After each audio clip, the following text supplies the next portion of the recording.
Meio-dia de volta, Maurício Noriega já está aqui comigo, porque hoje a notícia, infelizmente, do esporte é esse trio de craques que nos deixa, e não tem como a gente deixar de falar, por todas as histórias que nós pessoalmente vivemos com esses três craques, né? Silvio Luiz, hoje de manhã, pouco antes, Antero Greco e também Washington Rodrigues, Apolinho. Nori, vamos começar então. O Apolinho, que foi ontem à noite, estava inclusive mais cedo vindo aqui no caminho de casa para a TV, estava ouvindo na Rádio CBN o Paulo Vinícius Coelho mencionando o horário do jogo em que foi dada a notícia pela Rádio Tupi, onde o Apolinho fez maior parte da trajetória dele, né? E a gente conversando um pouco antes do ar, você tem as suas histórias também com o Apolinho. Sim, né, eu não trabalhei diretamente com o Apolinho, com o Washington Rodrigues, mas eu pude conviver com ele nas vezes em que a trabalho eu estive no Rio de Janeiro e até o entrevistei para programas. Era um cara divertidíssimo, alegre, um comunicador nato, muito ligado ao Rio de Janeiro, ao rádio do Rio de Janeiro, Rádio Nacional, Rádio Globo, Rádio Tupi, a Super Rádio Tupi, onde ele marcou época. Criador de bordões, sempre bem-humorado. Por exemplo, hoje, quando todo mundo fala que o time tomou um chocolate ou deu um chocolate, deve ao Apolinho, porque com uma vitória do Vasco, ele não era vascaíno, ele era flamenguista roxo, rubro-negro, né, declarado, uma vitória do Vasco. Ele disse que o Vasco, por um 4-0, tinha aplicado um chocolate no adversário.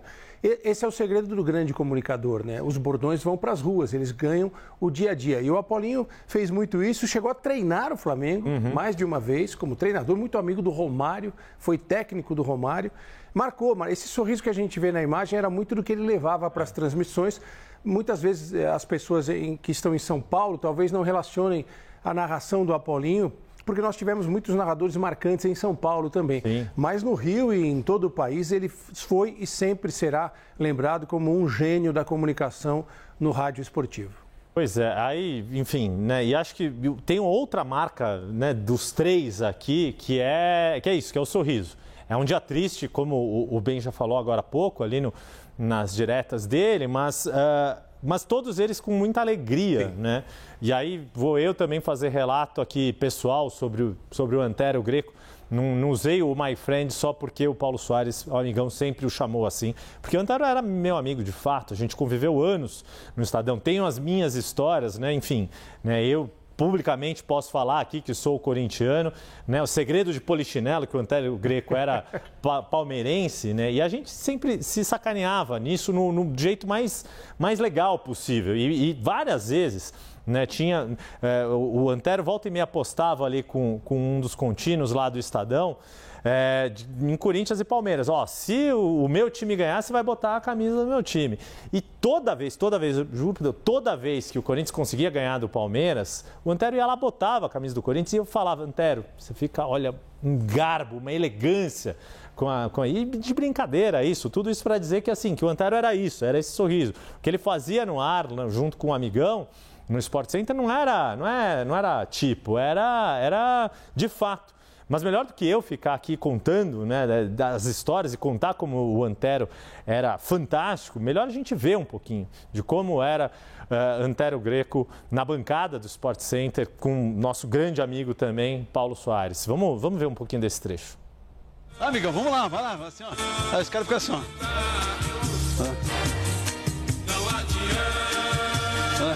Fica aquele cara assim.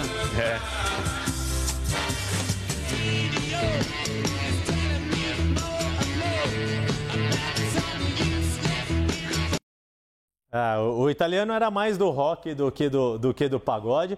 Aí vamos ser indiscretos aqui, com todo o respeito e homenagem ao Antero Greco. Jogava bola que nem dança, né, Nori? Eu digo porque eu joguei bola algumas vezes nas peladas ali da turma do Estadão. Cintura dura jogando bola. Cintura dura total ali.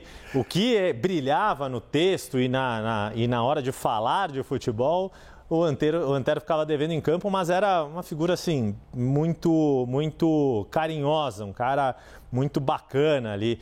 Para quem quiser depois ter a chance, vai buscar no YouTube, tem um vídeo antigo do Antero, quando ele trabalhava lá no Estadão, no JT, quando o Fausto Silva ainda era repórter do Jornal da Tarde, mas já era um cara também comunicador, divertido. Tem um vídeo em preto e branco deles.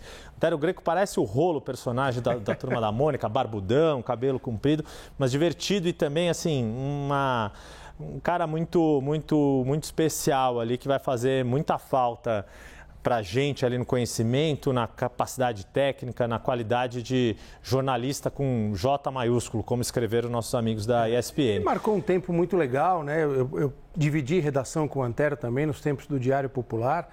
Sempre foi desse jeito e eu gostava muito de ler o que ele escrevia no Estadão sobre o futebol italiano, principalmente. Esse é um dos legados que ele deixa como jornalista, porque... Dos pioneiros, né? Dos pioneiros nas transmissões, quando começaram as transmissões da TV Bandeirantes do Campeonato Italiano para o Brasil, ele era um dos primeiros comentaristas. Eu não sei se todos que acompanhavam o Antero sabem disso, ele falava italiano e napolitano fluentemente.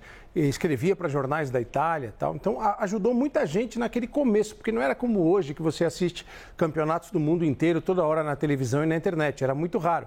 E o Antero usava todo esse conhecimento que ele tinha dos colegas italianos e do jornalismo italiano para abastecer de informações aquelas transmissões da Bandeirantes. Um cara realmente muito legal com todos e formava aquela dupla inesquecível com o Paulo Soares, com um amigão que divertiu tanta gente. Não tive a oportunidade de trabalhar diretamente com o amigão, mas conhecia os dois e conheço os dois e acho que o Antero deixou muitos amigos, né? Um abraço aqui para Leila, para a esposa dele, para os filhos e será lembrado, será sempre lembrado. Isso que é importante a gente dizer. Não, pô, o Antero, me lembro nessas de jogar a pelada ali dos amigos, ali ter levado o João, filho dele, para jogar, o filho dele compensava ali em campo.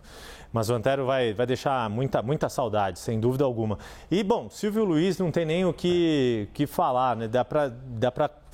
Faltam dedos para escolher quais dos jargões dele, dos bordões de Silvio Luiz, né? O olho no lance, pelas barbas do profeta, ali onde mora a coruja, tem... Um dos icônicos que é o foi ele. Exato. É um segredo dos bastidores, porque o foi ele tirou da cartola, porque muitas vezes, alguns jogos no interior, estádios com uma situação precária, iluminação ruim, não dava para saber quem tinha feito o gol. E ele falava, foi ele, para os repórteres cantarem o nome quem tinha feito o gol. Então isso mostra a genialidade do Silvio Luiz, né? Extremamente popular, um grande comunicador. Para quem conviveu com ele, o falso mal-humorado, né? Que ele tinha um mau humor assim, mas que na verdade era de muito mais gozação do que qualquer coisa. O Ben já lembrou do Clube dos Esportistas, que se fosse ao ar hoje, todos estariam presos com as piadas que eles faziam. Mas naquela época cabia toda a irreverência do Silvio Luiz.